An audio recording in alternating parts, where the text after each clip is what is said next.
भूल सकता है अल्लूरी सीताराम राजू जी के नेतृत्व में आदिवासियों द्वारा की गई भारत माता की सेवा को।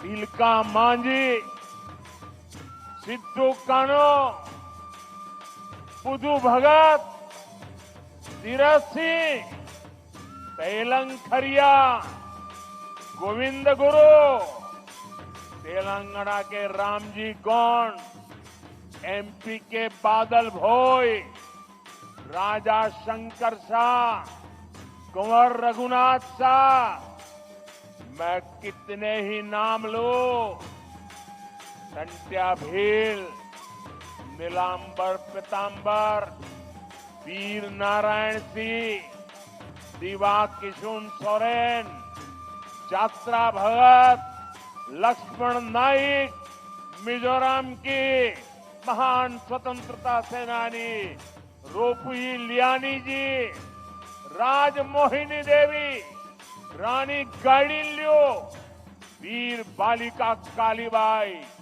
गोंडवाना की रानी दुर्गावती, ऐसे असंख्य असंख्य मेरे आदिवासी, मेरे जनजातीय शूरवीरों को कोई भुला सकता है क्या?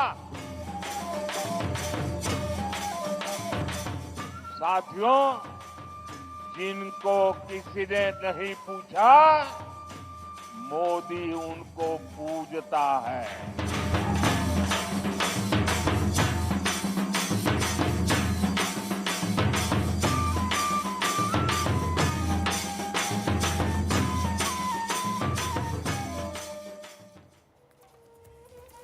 नमस्कार, आप देख रहे हैं खबर पक्की है। मैं हूं विकास भदौरिया। हमने आपको दो तस्वीरें दिखाई। पहली तस्वीर थी न्यूजीलैंड की और दूसरी तस्वीर थी भारत की। दोनों तस्वीरें जनजातीय यानी कि आदिवासियों से जुड़ी हुई हैं। न्यूजीलैंड में वहां की एक सांसद ने संसद में पेश किए गए बिल की कॉपी को फाड़ दिया और बाकायदा विरोध दर्ज कराया। आरोप है कि उस बिल में जनजातीय अधिकारों की अनदेखी की गई थी, यानी वहां जनजातीय के अधिकारों के लिए संघर्ष अभी भी जारी है, जबकि भारत में आज का दिन जनजातीय गौरव दिवस के रूप में मनाया जा रहा है। अंतर देख लीजिए आप। आज भगवान बिरसा मुंडा की जयंती भी है, 150वीं जयंती है। आज प्रधानमंत्री को ऐसा क्यों कहना पड़ा? इतिहास में आदिवासी नायकों के साथ न्याय नहीं किया गया। आपको बताएंगे आगे, लेकिन उससे पहले ये रिपोर्ट देखिए और समझिए कि आदिवासियों के अधिकारों को लेकर भारत में क्या हो रहा है और विदेश में क्या।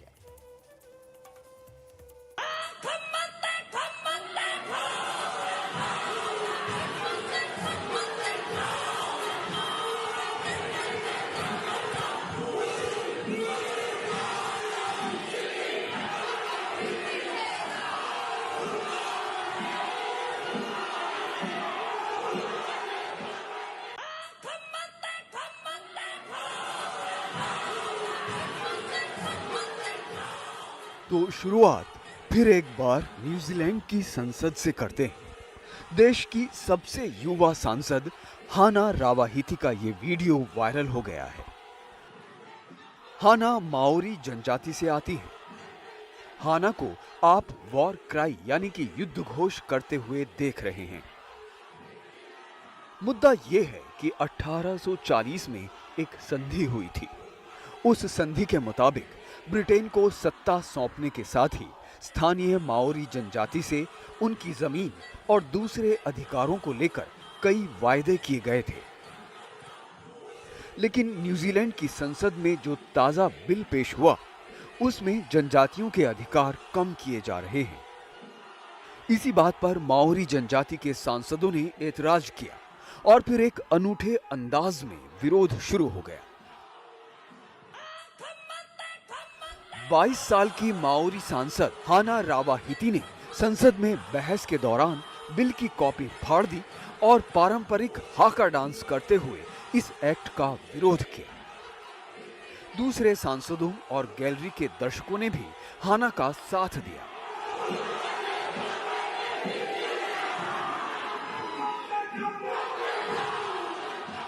माओरी संस्कृति में हाका एक पारंपरिक युद्ध घोष माना जाता है, जो कि साहस और शक्ति का प्रतीक है।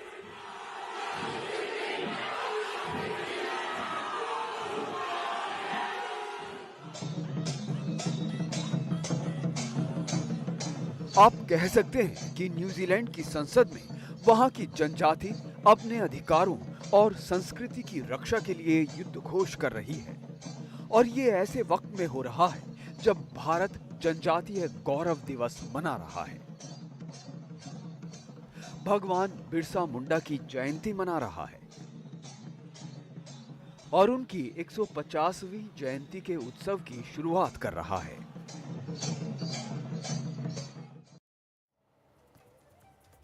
तो देख लिया आपने कि कहां संघर्ष चल रहा है जनजातियों के अधिकारों के लिए और कहां भारत में नृत्य हो रहा है।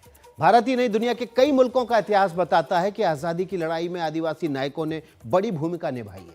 भारत समेत कई देशों में आदिवासी समाज के लोग संसद तक पहुंचे, लेकिन तस्वीर का दूसरा पहलू यह भी है कि आदिवासी इलाकों में विकास की रोशनी देर से पहुंची या पहुंच रही है। ऐसा क्यों हुआ? आज प्रधानमंत्री ने इसकी वजह बताई।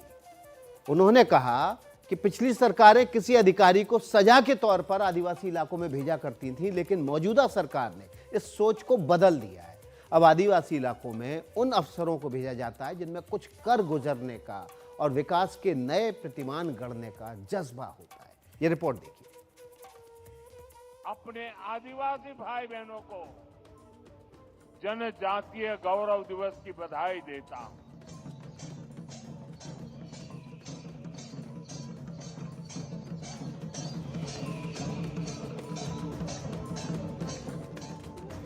बिहार के जमुई में प्रधानमंत्री नरेंद्र मोदी बिरसा मुंडा की 150वीं जयंती पर आयोजित जनजातीय गौरव दिवस में शामिल हुए।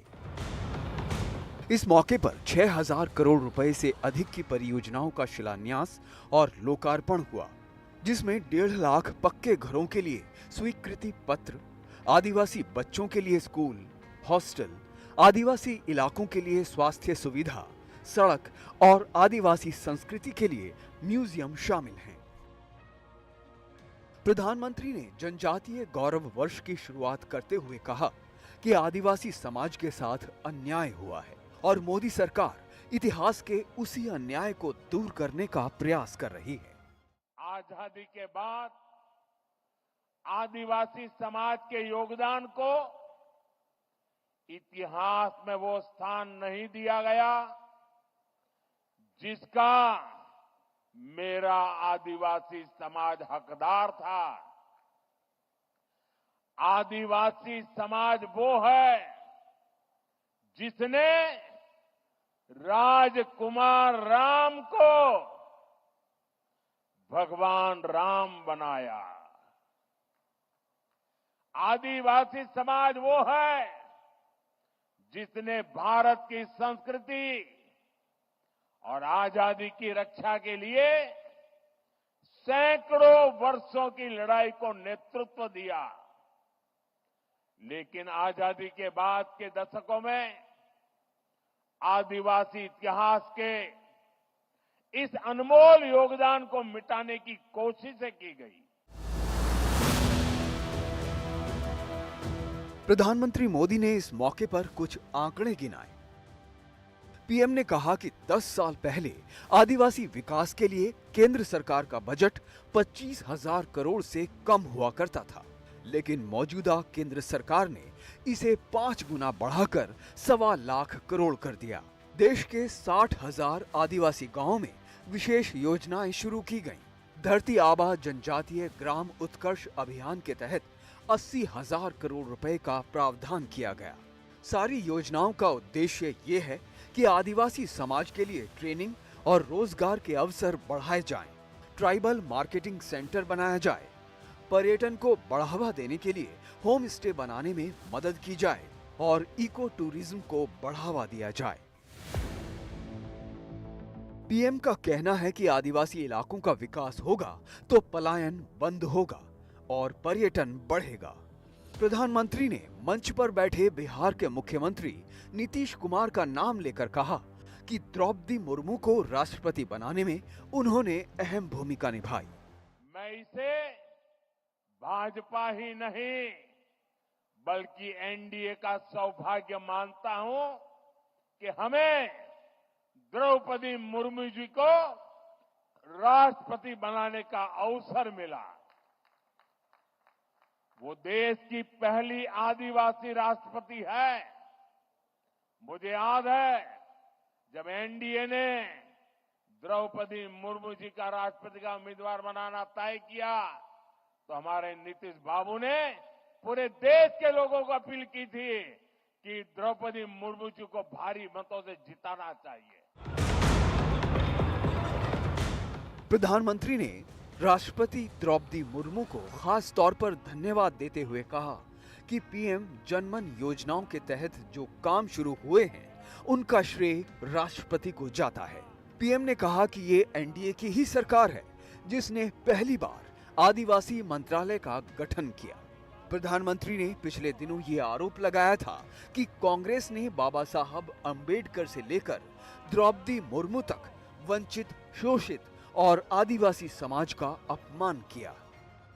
कैसे कांग्रेस और उसके साथियों ने द्रौपदी मुर्मू जी को हराने के लिए पूरी शक्ति लगा दी थी।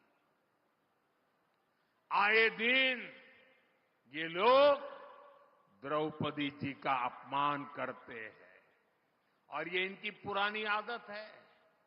बाबा साहब आंबेडकर को हराने के लिए नेहरू समेत ने ताकत लगा दी थी।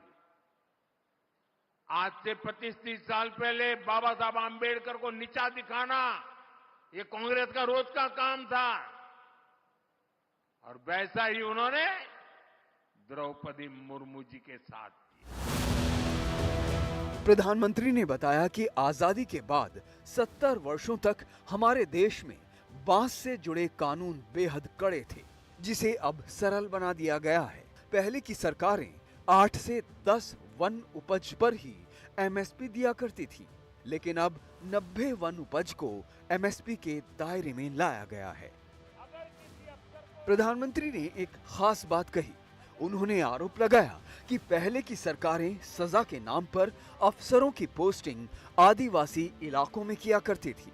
मोदी सरकार ने उस परंपरा को खत्म कर दिया। साथियों, जिनको किसी ने नहीं पूछा, मोदी उनको पूजता है।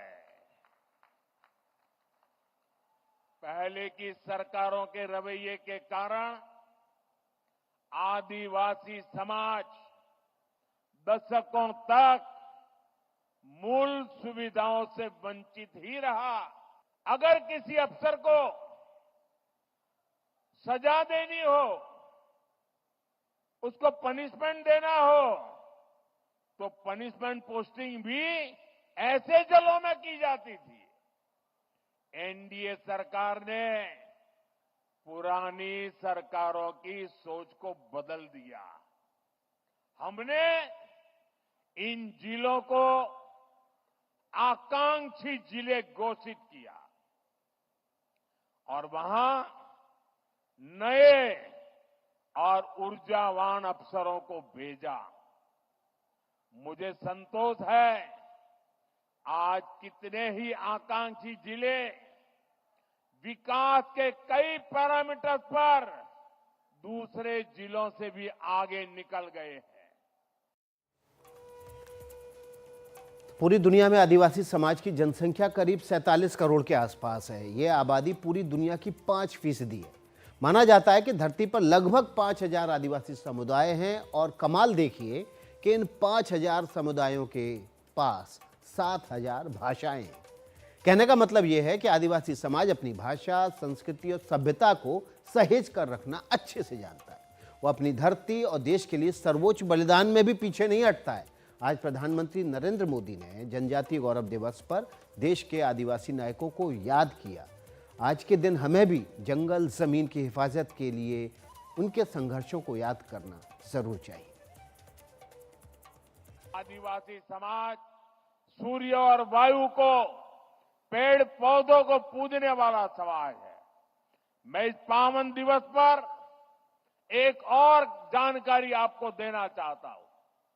भगवान बिरसा मुंडा की 150वीं जन्म जयंती के उपलक्ष्य में देश के आदिवासी बाहुल्य जिलों में बिरसा मुंडा जनजातीय गौरव उपवन बनाए जाएंगे। बिरसा मुंडा जनजातीय गौरव उपवन में 500,000 वृक्ष लगाए जाएंगे।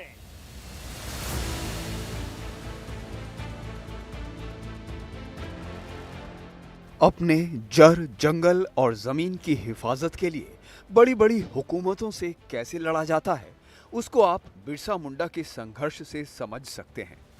1899 में बिरसा मुंडा ने अंग्रेजी हुकूमत के खिलाफ संघर्ष किया, जिसके कारण अंग्रेजों ने उनको गिरफ्तार करके असहनीय पीड़ा दी, जिसके बाद उनकी मृत्यु हो गई। आजादी के लिए बिरसा मुंडा की वो शहादत हिंदुस्तानियों को लगातार प्रेरणा देती रही। कौन भूल सकता है अल्लूरी सीताराम राजू जी के नेतृत्व में आदिवासियों द्वारा की गई भारत माता की सेवा को। तिलका मांझी, सिद्धू कानो, बुधू भगत, तीरथ सिंह, तेलंग खरिया, गोविंद गुरु, तेलंगाना के रामजी गौंड, एमपी के बादल भोई, राजा शंकर शाह, कुंवर रघुनाथ शाह, मैं कितने ही नाम लूं।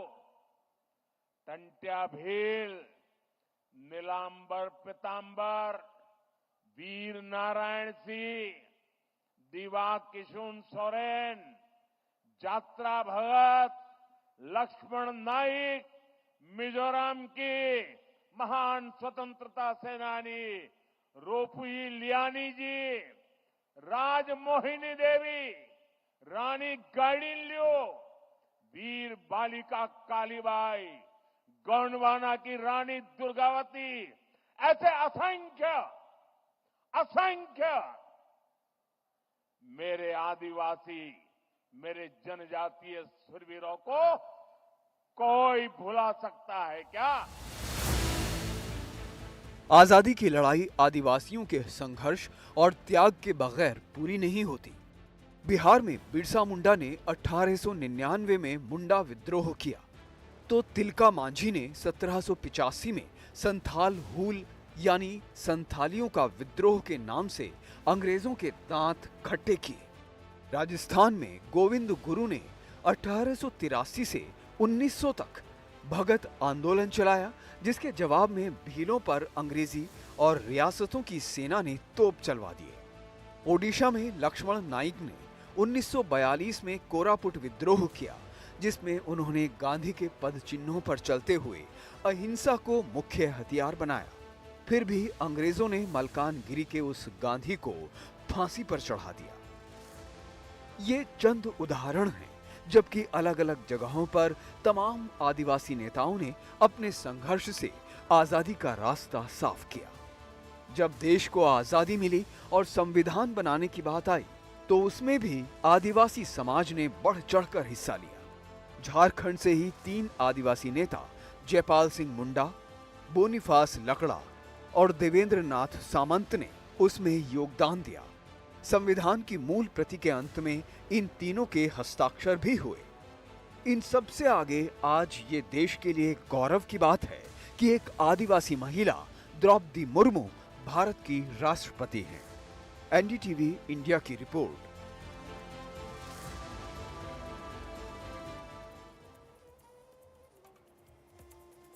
अभी छोटा सा ब्रेक लेंगे, खबर पक्की में आगे आपके लिए है वीडियो ऑफ द डे।